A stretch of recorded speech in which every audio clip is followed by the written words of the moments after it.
the last of our day-to-day episodes when it comes to self-awareness, accountability, and regulation.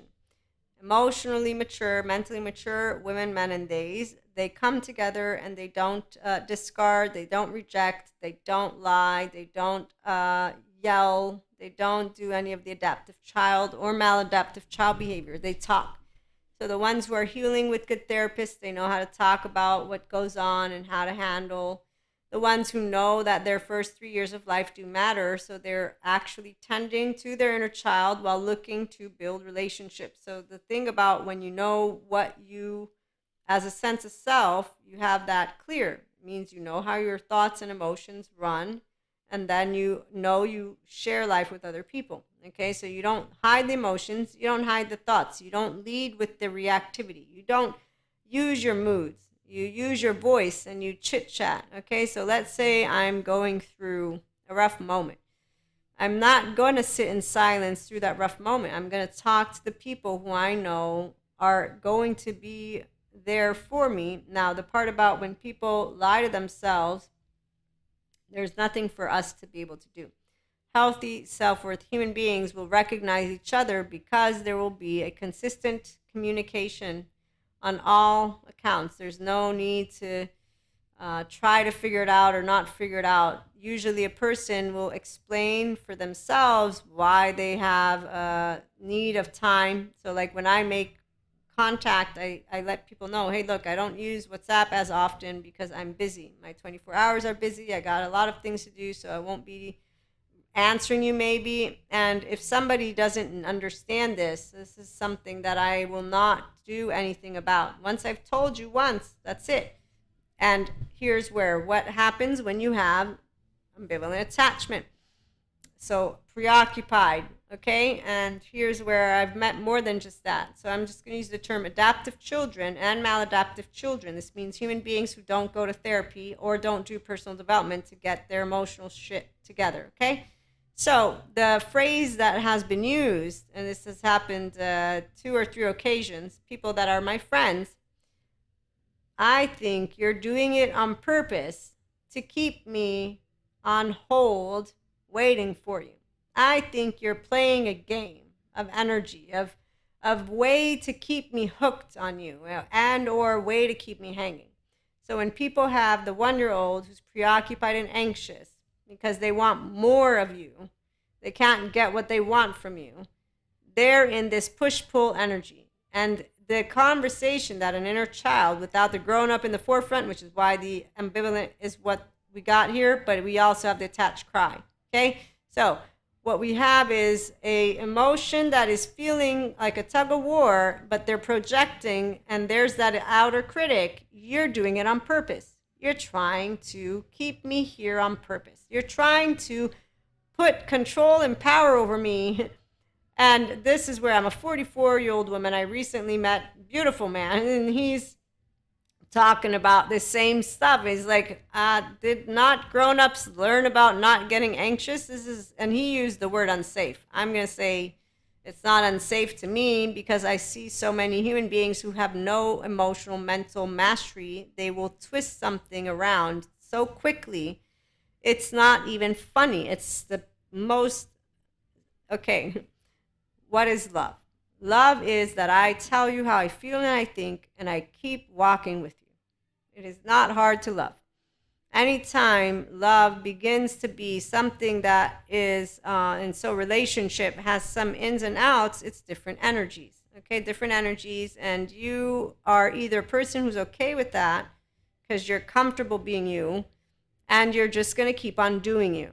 So for me, relationships have gotten easier. And in fact, moving into polyamory, it's amazing because at the end of the day, you love more people, not less.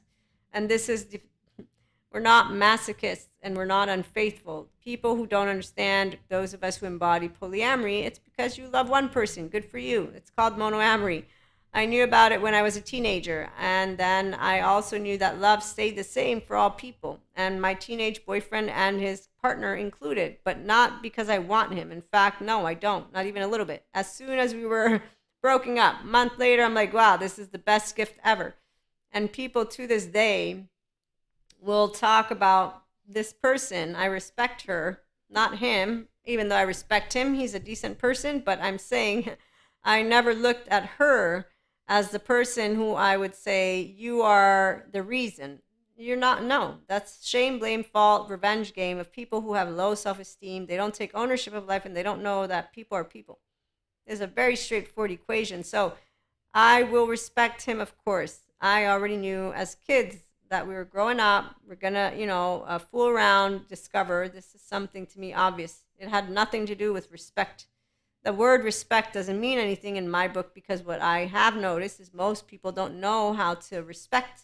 Because to me, if you don't tell me how you feel and think, you're not respecting me. You're lying to me. I'm a feminine. I can perceive because my body is what guides me and my gut is a good gut because you're a human in front of you. I don't have a visceral gut. I have a heart that is open and a brain that is in the present, and that's because of not being a person who needs you to say good job, Maria, bad job. No, and actually the minute you try to tell me good job or bad job, I'm like, excuse me. And no, that's not. Nope. I don't know what you're doing. I'm a differentiated 3 year old, and my 3 year old still comes up, in fact, with the very same human being who, when she came to spank me, I'm like, you can't. So, what I'm trying to present is the rigidity, and it's not rigidity anymore, but I'm a person, I do life my way, not your way. It's something called I own what is this body, this mind, the brain, my emotions. I will respect, I will engage. I'm not playing a game. I have a sense of self. Her name's Maria. 1, 2, 3. So people who don't have that, they can get here. You can come on over for personal development again with the mentorship 1-to-1 masterclass. Just come tune in, ask questions. There's curiosity, or there's Ask Maria paid subscription based model content. But in either and or all cases, when we're dealing with any person who doesn't know healthy boundaries, I didn't need Terry Real, but I love having his grid to explain. Grandiosity with the love avoidance, good for you. Go think you're better. We don't care. Love avoidant, locking yourself up, that's too sad. So sad. You could get good therapy. The ones that are love dependence, okay, those are the ones that we will have to deal with, like the story that I shared with you about this human being man, 50 years and older, however old he is. Actually, 3 years after me consistently sharing, I don't want to be your friend, you bringing it up in a passive aggressive way. I don't need to attack your personality. I feel bad for you a little bit and then indifferent the other end because there's just so many people. It's 2024 who are not yet emotionally, mentally amazing. It's fun to be 5D. Come on over. 5D relationships is what we call them here. It's fun to have healthy, self worth, authentic people who don't make it into like, oh my God, they didn't call me. They must have something. They're trying to pull. Or the ones who don't want to talk about their stuff either. Like, what is the big secret about? What are you doing? Like life is life. It's too short. Life's short. So, one thing, romance, it's only if a person knows how to be their inner child as a grown up. That's the minute you're going to know romance. For a person who's an empowered woman, man, or they. So, that means you know emotions, you know thoughts. Also means you know depth and appreciation. And as a mystic, our oversoul is really special to us because we know that our oversoul gets us to expand. What our oversoul is not is destined to have to be anywhere. I don't keep somebody with a leash. And that's the part of where it's either they enjoy more of me or they don't. It's okay. They don't have to. I enjoy me. Love is free. Love is kind. Love is always. Romance means you enjoy me mentally, physically. You want always to be around me, not just sometimes. And I'm not going to be the one who's making that happen. You see, this is the part of where nobody makes anything happen. It's a something that will organically, all on its own, be a part of the relationship. The most beautiful thing about love is that it's always present. So here, we'll close on out with teenage boyfriend. When he breaks up with me, I give him a month's time. I say, you have a month's time because in a month's time, you'll figure it out. We've been together 4 years. If you don't know what you want, you're going to have to know within a month. And I already knew that stuff was going on. But what he said was, I don't think of you in the morning when I wake up. And that was one of the things that him and I probably talked about. I have a bad memory for every single conversation we had, but the waking up in the morning and thinking about somebody is an indication of you enjoying that person. I know people are of habit, but this is not what I'm talking about. I'm saying, you know, that is a person who enriches you when it comes to romance, because you're going to wake up and want more, and that doesn't die. When people say love dies, it doesn't. There's no boxing gloves. Not for the ones of us, though, who are owners, I should specify that, of our thoughts and emotions, an owner of your piece of consciousness. So, what you can know is that you're always on. You know how to be a conscious lover, and you know exactly what you want. That doesn't change. So, you're going to be mentally and emotionally tickled, and that's the part. And of course, we all have a type.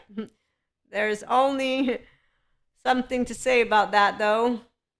The type is gonna be from here, and yes, the eyes do stuff too, but that'll be for another episode. In the meantime, have a great day. Thank you for stopping by, and share, like, subscribe if you know anybody who wants to own their emotions and thoughts and be a conscious lover, and come join the 5D collective of mystics and people. We're woo-woo. It's okay for me. Woo-woo, pseudoscience lady, spirituality, and human elements. But we know there's no demons or monsters possessing anyone. There's no evil in this way of the demons. No, it's all people who can use a good therapist. And that's where we can help the people who are getting the good therapist to have healthy self-worth partners and people that don't be like, I forgave you. or or the ones who actually use stories to then twist things and then continue being with Strombolis. If there's one thing that my mind is when I'm seeing human beings who you share a bunch of information with, and then they twist it and they consistently get into visceral, unhealthy, love porous, push pull, silverback, yucky energy is what I'm going to say, because it's a pretend. But I'm pretending in what is in what is me telling myself that I am actually empowering me. You're not empowering you. You just found a way to make a toxic thing look good so that you could stay within your comfort zone. This is the part about why therapists are important, but there's not just that. It's a consistent, self-aware, self-accountable, self-regulating in, I want to move into an earned, secure attachment space of my 1-year-old. And this is why the attachment coaches that say secure attachment is boring, they use the wrong word, meaning that's not going to help somebody to want to move here. But the way they could pose it is, your bell is one that goes towards a Stromboli, codependent. You're basically mesmerized by somebody who's going to treat you in a certain way, doesn't have healthy boundaries. So you don't learn how to regulate your nervous system in your ventral vagal. So what they want to do is explain, which is what I'm doing right now. It's not boring. What it is the absence of being in your gut in a way that is of a sympathetic, that is actually not what your 1-year-old wanted to be in. And so it's an energy and a biochemistry of fear. And there's this adrenaline addiction. So limerence, anyone? Look up limerence. And look up when you're ruminating. Let's remember the lovely anthropologist lady who explains what happens when you get broken up with. There's a way that your brain works, rejected, not for the ones of us who own our brain. That's why we don't have sagas with our twin flames. It's why with the polyamory community, the ones of us who are securely attached, we don't have this primal attachment panic in a way of, let me bring it to you. What we have is, I'm going to tell you how I'm feeling, how I'm thinking. I'm going to expect to have a grown man to talk to, in my case, that knows how to handle emotions. The minute you can't handle emotions, you're not a man. You're out. For me, you're out. You're not a human being. You don't know how to handle your emotions. You don't even know how to talk to me about emotions. What makes you think that you can be in a relationship? You obviously don't know what a relationship is made of. And you see these eyes is where it seems common sense to me. So as I got older and noticed there's a lot of Pinocchio's fizzling out, when you get surprised, it's not in any way, shape, or form in a way of, oh, wow, I wasn't expecting that. No, it's either there's secure attachment, that's really great, or there's not. And it's like, well, that's something I saw as a teenager, and then I saw people continue it. And then you hear people thinking that they're doing what is actual life, and You're like, okay, yes, yes, you are. So, on that note, again, let's come on over. Let's join the land of the living. And for my mystics, it's a really pleasure, honor to be here with you right now. There's a lot of beautiful energies about, and you're ready to be the emotional, mental, and physical master of you. And that is a side note that I wanted to share with my mystics and anyone who does feel called to be in a spiritual awakening process. If that's something that you resonate with, I'm here to share with you how to move into that integration of the brain, restorative embodiment self. This is what enlightenment the human way is. So if you're committed, again, ask questions. There's also FAQs, just curiosity. If there's something specific, that's the paid subscription based model content. One-to-one mentorship, again, self-awareness, accountability, regulation, thoughts, emotions, the inner growth mindset. You learn how to be in the neutrality and duality. Work with your 1-year-old, and it's fun. It's really fun because you're moving into what are conscious lover relationships in the future. Obviously, that's where you'll be able to figure it out in time. But first, we would have to work together on that. What I can tell you is that for me, it's straightforward because an energy that is present is going to consistently be talking to me, not somebody who comes in and out of my life and then who wants to twist things. Same thing. It's energy. Immediately, it's just one of those. But I try to, again, take a step back, leave it alone, not assume anything, not set anything down in stone. I just perceive it. And then, in fact, when they're walking that ziggity zag walk, you're going to notice because, person who loves is empowered. They walk a straight line and the energy is amazing. When you meet empowered piece of consciousness, it's just mwah. Oh man. So yeah, you ask an empowered woman what an empowered man is. Well, it's something that has no words. It doesn't die down, not even a little bit. Nope. Okay, I'm gonna go now. So see you later, alligators.